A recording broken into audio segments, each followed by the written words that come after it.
Nous, notre conviction, c'est qu'il existe plein de solutions dans le monde face à tous les enjeux, l'eau, l'économie, l'énergie, la santé, l'éducation, enfin, plus de 23 sujets différents.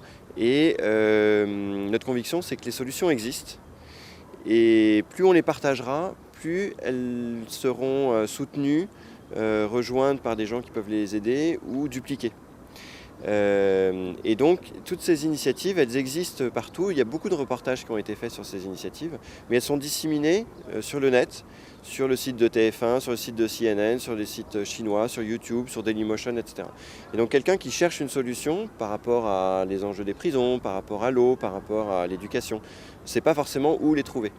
Et donc, ce qu'on s'est dit, il faut rassembler tout ça sur un site. Donc, on embed ces vidéos, on les agrège, et ça permet d'avoir un lieu où on peut retrouver, en fonction des thèmes qui nous intéressent. Là, au bout de 9 mois, on a plus de 1200 vidéos sur des initiatives innovantes. Tout le monde peut y aller, c'est gratuit, c'est open source, tout le monde peut participer. C'est-à-dire que si vous voyez une vidéo sur une initiative innovante sur YouTube ou sur le site de CBS, par exemple, vous pouvez l'embedder sur le site. Donc c'est totalement collaboratif, participatif.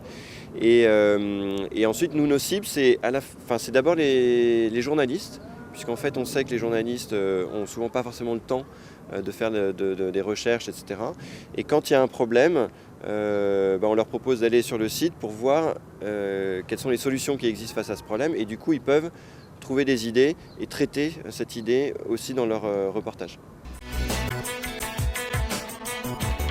Et nous, on s'est dit, mais au lieu de refaire ce qui existe parfois déjà, même s'il y a des sujets originaux chez Chamingo par exemple, autant agréger ce que les autres ont fait. Et donc ça nous permet d'avoir beaucoup plus de contenu qui nous coûte rien en fait, puisqu'ils sont sur internet, donc on peut les embedder. On valorise, au contraire, on leur donne des connexions en plus, de la visibilité en plus. Et donc finalement, tout l'argent qu'on ne met pas dans la production, on peut le mettre dans pour faire connaître notre plateforme et la rendre incontournable dans le monde des médias, mais aussi des entreprises, du grand public, etc.